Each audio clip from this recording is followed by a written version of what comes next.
Welcome back to the Snowpoint Cast. Today we're going to be looking at a deck from 2008 called Empozong. Empozong got a top 8 in the Masters division. That's the actual list that we're looking at. We're looking at Frank Diaz, top 8 Empozong list. It actually won the Seniors division as well.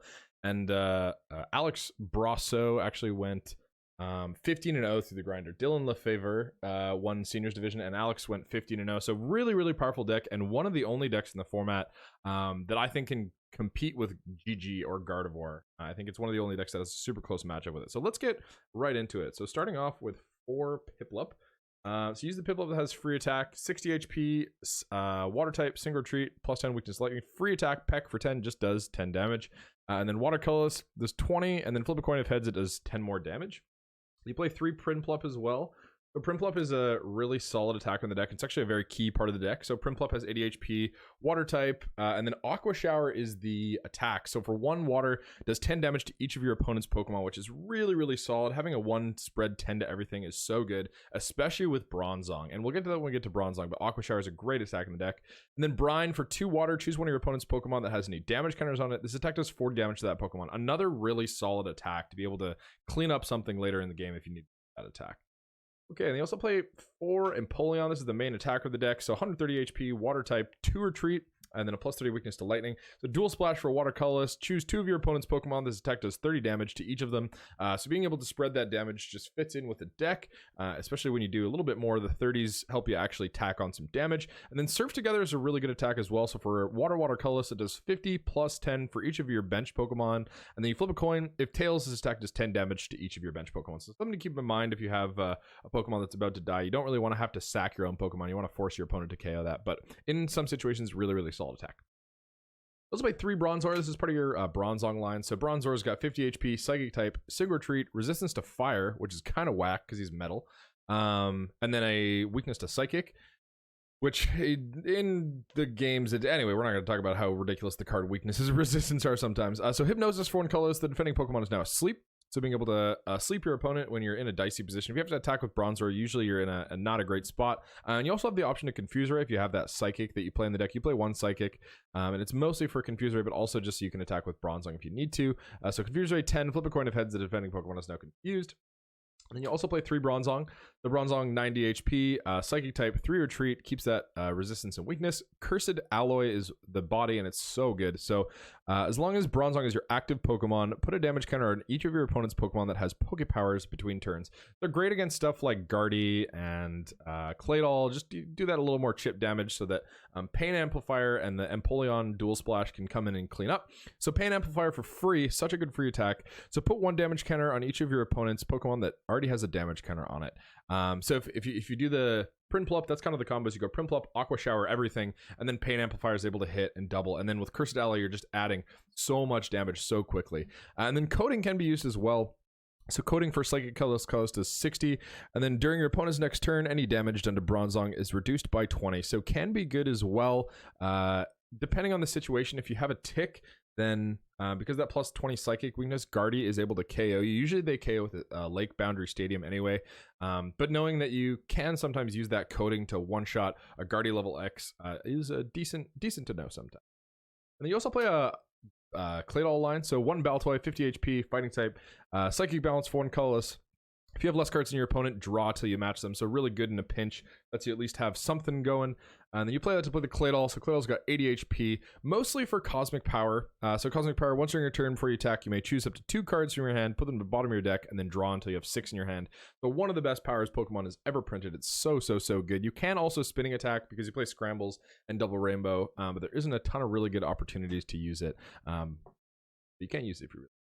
You also play 1 Unown. So Unown's just kind of to keep mobile. Gives your Piplup, Prinplup free retreat, so you can go Prinplup, get a Q, put the Q on the Prinplup, and then retreat into a Bronzong, and then that's usually when you want to be attacking with, just because your Empoleon's a better late game attacker than Bronzong, and Bronzong is just really good early. So yeah, just keeps you mobile with everything. Okay, so getting into the trainer cards, we're going to be looking at 3 rare candies. So rare candy lets you skip the stage 1, so you can go Piplup, rare candy, Empoleon, choose one of your basic Pokemon to play. You have a stage 1 or stage 2 card that evolves from that Pokemon, put it on that Pokemon. And then also can let you get an early Claydol if that's what you really need. If you have a really crap hand and you just want to go rare candy, Claydol, Cosmic Power, you do have that option as well. Play 3 Cessation Crystal as well. Great card. So Cessation Crystals, as long as it's attached to the active Pokemon, both you and your opponent cannot use any Pokepowers or Pokebodies. So the Cursed Alloy is pretty good, and Cosmic Power is pretty good, but against some matchup, especially GG, you can't let them use Telepass, because that is way too good of a Pokepower. Much better than Cosmic Power, especially when yours is getting shut off anyway. So just being able to shut that off is really, really good. There are some other matchups where Cessation Crystal comes in clutch as well, but it is definitely a guarded counter. So you'll play 2 Warp Point. So your opponent switches one of his or her defending Pokemon, or the defending Pokemon, that was a double battles text, with one of his or her bench Pokemon, and then you do the same. So being able to force your opponent out of the active and then snipe everything is really good to just keep your... sometimes you just need to switch attackers as well. Play 1 Night Maintenance. So Night Maintenance, search your discard pile for 3 in any combination of basic energy and Pokemon cards, and then show them to your opponent, shuffle them back into your deck. So just a good Pokemon recovery, depending on what you need. If you need a Q back, or a thicker Empoleon line, or some Bronzongs, you're just able to get that back, or energy as well. Also play a Moonlight Stadium, just kind of keep your mobility as well. Fits in with that Warp Point and Q. So the retreat cost of your Psychic and Dark type Pokemon is 0. So Bronzong's retreat goes from 3 to 0, which is really, really nice, because you can't really afford to pay that 3 ever, especially when you don't even have energy on it. So being able to just not worry about that is really, really clutch for. Okay, so getting to the supporter cards, starting off with 4 Roseanne's Research, really, really solid card. So Roseanne's Research, search your deck for 2 in any combination of basic Pokemon, basic energy cards, put them to your opponent and put them into your hand. Just really good to set up, but also good later in the game when you just need to get attaches off to Empoleon. Good at every part of the game. Really, really solid staple card. Played as a 4 of it almost every deck in the... Play 4 Steelers Network as well. Really, really solid card. So search your deck for a basic Pokemon or evolution card. Excluding Pokemon EX, show it to your opponent, put it in your hand. So basically search for any Pokemon in the deck. Really solid at finding evolution cards, especially. Lets you get your evens out.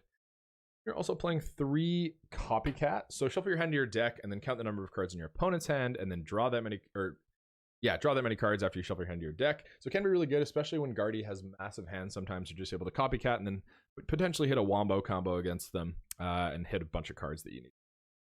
This will be 3 Steven's Advice. So Steven's Advice, draw a number of cards equal to the number of your opponent's Pokemon in play. So great card, just lets you have a lot of draw. Potentially draws 6 in one supporter, which is crazy for one supporter to do. To just raw draw 6 is amazing. It also says if you have 7 or more cards in your hand, including this one, you cannot play that card. So knowing that you can't play that if you have a massive hand, kind of just to balance it out. So you couldn't have like a 20 card hand and then also have a raw draw 6. That'd be kind of overpowered. And then we're also playing 6 basic water energy, just for that Roseanne's Research and also for the Empoleon. You want to find the water for the Prinplup. It's really, really important. So you do play a significant amount of those. Also playing 1 psychic energy, like I was saying, for the Bronzong or the Bronzor, if you're in that situation where you need to attack. Also just fulfills a colorless cost if you need that. You're playing 4 Scramble Energy as well. So often with this deck, because it's such a spread deck, you will be going down on prizes first. So something will die, and that's almost a good thing, because then your Scramble Energy is alive. You can put a Scramble on an Empoleon or a Prinplup, and then for a single attach, you could be attacking with any attack on the card. So really, really solid card in this deck, because, or any spread deck, honestly, because you often go down on prizes first. You're also playing 4 Call Energy. So Call, when it's attached to your active Pokemon, you may activate Call, search your deck for 2 basic Pokemon, put them on your bench. So great early to set up. You don't really have anything that you want to do. And then also lets you, if you have that Bronzor, you don't really want that active. You want to be attacked with a Prinplup turn 2. You do Call, find a Piplup and something else. And the next turn, if you have the Celios and a Water Energy, you can hit that Aqua Shower with Prinplup and then get the game going. You also play 1 Double Rainbow Energy. You don't really love Double Rainbow because it minuses damage to bench as well. So if you put it on Empoleon, you're doing 20-20 instead of 30-30. So it's significantly worse. Same with the Prinplup. If you have it on the Prinplup, then you're doing -10 to everything. So you're doing nothing with the Prinplup. But there are some situations where it's really good, like filling Empoleon's attack to surf together, or if you're going to fill out the Bronzong's attack, it's really situational. But that's why I only play 1, because it is good in some situations. Okay, well, this has been Frank Diaz's Empozong list from 2008. If you have any questions about the deck, feel free to leave them in the comments below, and I'll do my best to get to them. Thank you guys so much for tuning in, and we will see you next time.